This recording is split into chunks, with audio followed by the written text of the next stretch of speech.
আমার মা বোনেরা, কথাগুলি আপনারাও খুব ভালো করে শুনবেন।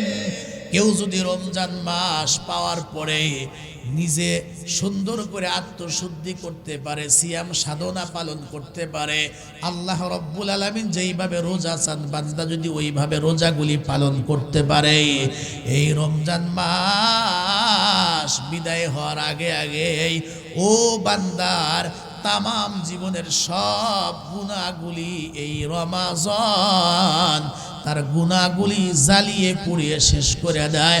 রমজান শেষ, এই বান্দার আমলনামার ভিতরে কোনো গুনাহ বাকি থাকে না।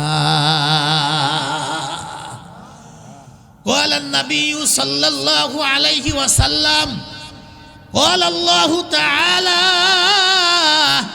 الصوم لي وأنا أجزي به অথবা as-sawmu li wa ana ujza bi। দুই রকম বর্ণনা হাদিসে কুদসির মধ্যে স্বয়ং আল্লাহ রাব্বুল আলামিন বলেন as-sawmu li, রোজা যারা রাখে তারা একমাত্র আমি আল্লাহ তাআলার জন্যই রোজা রাখে। তার মানে রোজা সিয়াম যেহেতু একমাত্র আমি আল্লাহ তাআলার জন্যই বান্দা বান্দিরা রাখে, ওয়ানা আজজি বিহি, সুতরাং রোজাদারের বদলা পাওনা পারিশ্রমিকটা আমি ফেরেশতাদের মাধ্যম দিয়ে দিব না, অন্য কারো মাধ্যম দিয়ে দিব না, ইনডাইরেক্ট দেব না। আল্লাহ রব্বুল আলামিন বলেন রোজা যেহেতু বান্দা বান্দি একমাত্র আমি আল্লাহ তাআলার জন্যই রাখে, ওয়া আনা আজজি বিহি, রোজাদারের বদলাটা কিয়ামতের ময়দানে আমি আল্লাহ রব্বুল আলামিন নিজের হাতেই বান্দা বান্দিকে দেব, দান করব। একটু জোরে বলেন সুবহানাল্লাহ।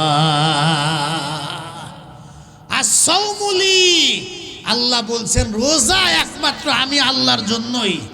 আল্লাহ বলেন নাই আজ-যাকাতুলি, আস-সালাতুলি, আল-হাজ্জুলি। আল্লাহ বলেন নাই হজ আমার জন্য, যাকাত আমার জন্য, নামাজ আমার জন্য। আল্লাহ বলেন নাই কেবলমাত্র শুধুমাত্র রোজার ক্ষেত্রে আল্লাহ বলছেন as-sawmu li, রোজা একমাত্র আমি আল্লাহর জন্যই। একটু জোরে কোন সুবহানাল্লাহ।